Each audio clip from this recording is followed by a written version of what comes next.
रोहिणी में गोठ में नेकाली ॾियण ख़िलाफ़ गोठाणनि पारां बासर ख़िलाफ़ एहतिजाज कयो वियो आहे। इन हवाले से तफ़सील ॿुधाइण जे लाइ असां सां वीडियो लिंक मौजूद है। आवाज़ न्यूज़ जो रिपोर्टर करीम बख्श जतोई। जी करीम बख्श। नाज़रीन हितां मौजूद आहियूं संगरार जे इलाइक़े बांसी बारे में, जिते ॿुधाए पियो वञे कि बासर ऐं पुलिस पारां जेको आहे मुख़्तलिफ़ जेको आहे हुरबा इस्तेमालु करे जेको आहे ॻोठ बांसी बारे जे रवासियुनि खे जेको आहे लॾाइण ते मजबूर कयो आहे। ॿुधाए पियो वञे कि चढ़ाई करे मुख़्तलिफ़ वक़्तां चढ़ाई करे जेको आहे हिननि जा जेको आहे हितां जा रवासी बि जेके गिरफ़्तार कया ऐं ॻोठ निकाल करण जो इन हवाले सां हितां जे रवासियुनि सां पुछतासीं आख़िर जेको आहे तव्हां केतिरे सालनि खां रहो था ऐं इहो छो पियो करे तव्हां वटि सनद आहिनि। इन हवाले सां असां ॻोठाणनि सां ॻाल्हि ॿोल कंदासीं कि ॻोठाणनि जो छा चवणु आहे।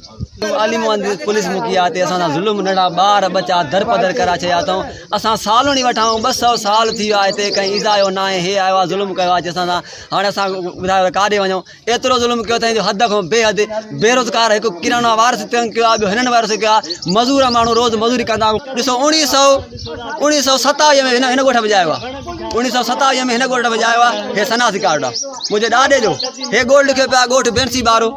असां बेसे 1900 कदीमी गोठ 2 साल 1.5 साल 2 साल असांजा हिते रहिया आहियूं। अल में लॻा पिया मस्जिदियूं आहिनि, स्कूल लॻा पिया आहिनि, मुक़ाम आहे भिक में।